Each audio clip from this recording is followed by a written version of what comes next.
दोस्तों ये कहावत तो आपने जरूर सुनी होगी, पढ़ोगे लिखोगे बनोगे नवाब, खेलोगे कूदोगे बनोगे खराब। पर आज इस कहावत को गलत करने के लिए मेरे साथ में है नीरज गुप्ता, जिनकी मुस्कुराहट ये सबूत दे रही है कि सर मैं तो मस्ती करते करते सीए बन गया। और ऐसा वैसा सीए नहीं सर, फाउंडेशन में ऑल इंडिया रैंक, इंटरमीडिएट में ऑल इंडिया रैंक और सीए फाइनल उसमें भी ऑल इंडिया रैंक। तो दोस्तों देखते हैं सारे मिथ्स कैसे टूटेंगे आज इस सेशन में, और कैसे ऑल इंडिया रैंक क्रिएट की जा सकती है उस एग्जाम में जिस एग्जाम को लेकर कहा जाता है कि भाई ये तो बहुत डिफिकल्ट है। तो Neeraj, over to you. Sir, so if I start with my CA foundation journey, मैंने 1 अप्रैल को कोचिंग ज्वाइन किया था। The very day sir told us कि रैंक के क्या प्रिविलेजेस होते हैं। तो I always aim to get an AIR, but I started bunking classes. And bunking भी नॉर्मल नहीं, almost entire batch I bunked. Last Entire batch. And almost Entire 10 to batch. 20% I attended the classes, but the remaining one I bunked at all. मतलब कितना confidence होगा दोस्तों के bunk करके भी मैं पास हो जाऊंगा। नहीं, सो लास्ट डे ऐसा हुआ था कि सर ने ना ऐसा बोल दिया था कि अभी पढ़ लो, पास तो हो जाओगे, नहीं तो रैंक तो भूल ही जाओ। तो उस दिन से ऐसा हुआ कि नहीं, put your best foot forward and get the AIR and then make yourself proud.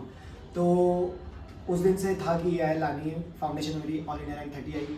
फिर इंटर में ये सोचा कि यहाँ 2 मिनट रुकूंगा मैं नीरज आपको। मुझे ये बताओ दोस्त, 12वीं का इतिहास अपना क्या था? 94% थे सर। 94। मतलब कॉन्फिडेंस तो था कि मैं कर तो सकता हूँ, है ना सर, एनरोल इसलिए किया था कि आई हैड दैट कॉन्फिडेंस कि हाँ मुझसे हो जाएगा। और 12th में भी ऐसी ही मतलब बंकिंग क्लासेस की 12th में सर सकती स्कूल स्ट्रिक्ट था और घर वाले रोज स्कूल भेजते थे। And my papa was actually strict with regards to studies, तो मुझे रोज जाना पड़ता था, मैं छुट्टी मार ही नहीं सकता था। और बस होती थी तो you don't have the option to bunk. पर जहाँ ऑप्शन मिला वहाँ फिर बंक भी करा है बहुत ज़्यादा। सो इंटर में इनिशियली आई थॉट कि people might call it luck कि एक बार आ गया है और बिल्कुल एंड टाइम पे पढ़ा तो शायद लकी हो गया। तो मेहनत स्टार्टिंग से करी। फिर इंटर में 44 आया, एक्सपेक्टेड 110, बट वो 44 आया। तो फाइनल में ऐसा सोचा कि नहीं, अब तो लेके ही आना है 110। बीच में स्टार्ट में पढ़ाई अच्छे से चालू करी, बीच में ब्रेक्स आए, फिर पढ़ाई चालू करी, फिर ब्रेक्स आए, but it was a mix of all those and फिर अल्टीमेटली 6 दोस्तों 30, फिर उसके बाद 44 and then all India rank 6। तो ये ऑल इंडिया रैंक 6 के पीछे का वो एनर्जी रिजर्वायर क्या था? कहाँ से ये कि 6 मतलब under 10 is a big deal? So मेरे लिए सर, मैंने जैसे आपको बताया कि इंटर में मुझे एक्सपेक्टेड था अंडर 10 लाना है, but I don't know why वो नहीं आ पाई। तो फाइनल में तो था कि कैसे भी करके कुछ भी करके वो सिंगल डिजिट चाहिए मुझे। मतलब it could be 9, it could be 8, it could be 7, it could be 6। अच्छा, ये क्लियर था कि सिंगल डिजिट होनी चाहिए। तो आई एम फॉर इट। मैंने बहुत ज़्यादा मैनिफेस्ट भी किया, हार्ड वर्क भी किया उसके accordingly. I had showed you that screenshot as well. Mobile मुझे दिखा। दोस्तों ये मैं आपको दिखा रहा हूँ, AIR अंडर 10 लिखा हुआ है। Mama just told she saw this dream, AIR under 10, trust me you are going to get it boy you have it in you. AIR under 10, yes it's coming। देखो ये देखो अलग अलग मैसेजेस, 28 जून 24, 22 जून 24, फिर 24 जून 24। अच्छा ये 24-25 सर मार्च में भी हुआ था, बट एक्चुअली मेरे फोन से चैट्स डिलीट हो गई। बट ये मैंने जून में भी only some days after this AIR under 10। Fantastic. मतलब मैनिफेस्ट किया जा सकता है अगर आप पूरी शिद्दत से कोई चीज को चाहते हो, तो पूरी कायनात आपको इससे मिलाने की साजिश में जुड़ जाती है। ऐसा कुछ हुआ है। yes, sir. और क्या आप बताना चाहोगे? मतलब ये करा जा सकता है, नॉट अ बिग डील। और जैसा आपका थोड़ा सर कुछ मिथ्स क्रिएटेड हो चुके होते हैं कि अगर आपको रैंक लानी है, फर्स्ट अटेम्प्ट में क्लियर करना है, तो आपको 14 घंटे पढ़ना पड़ेगा, पर्सनल लाइफ पूरी अवॉइड कर दो। एनीथिंग और कोई ऐसा इंटरेस्टिंग वाक्य जो पूरे प्रक्रिया में हुआ हो? इंटर में अंडर 10 ना आना। I was not so happy when I got AIR 44 because I expected that। तो वो मेरे लिए था कि वो मेरे लिए पुश था कि अब तो फाइनल में लेके आने है। तो that was one thing। तो क्या उतनी मेहनत करी थी नीरज की AIR? आखिरी के 3.5 महीने में बहुत ज़्यादा, बट ओवर द टाइम इतनी नहीं करी।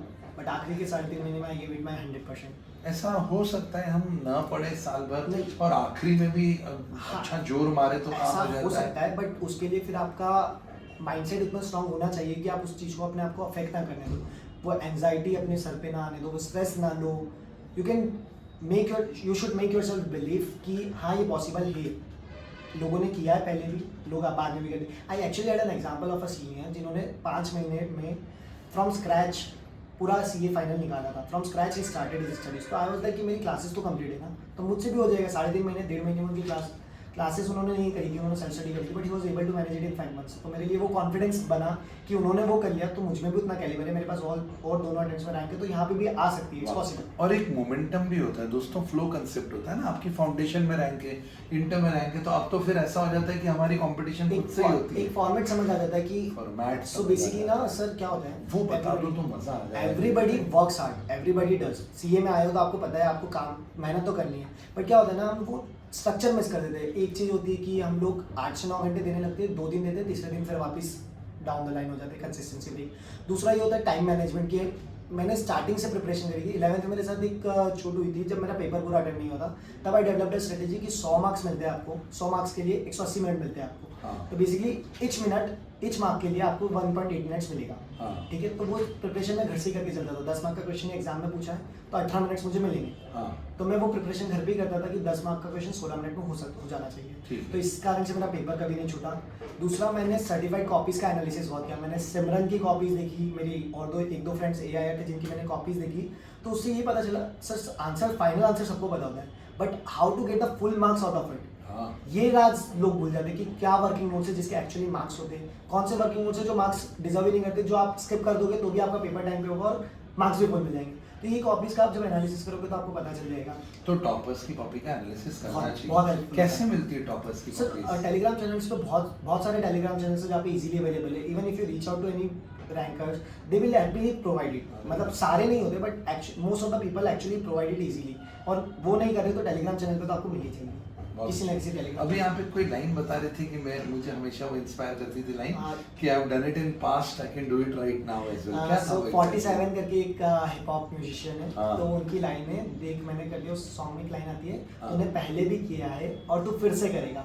सो this was the line that I was constantly using to push myself कि हाँ पॉसिबल तो है बॉस, तूने पहले भी किया है और तू फिर से करेगा। और तू फिर से करेगा। बहुत अच्छे दोस्तों। So this was Neeraj Gupta, all India rank at all the levels. One final message, take home lesson क्या है जो बच्चे लेकर जाएं? स्ट्रेस लेके मत पढ़ो, enjoy the process and it's possible.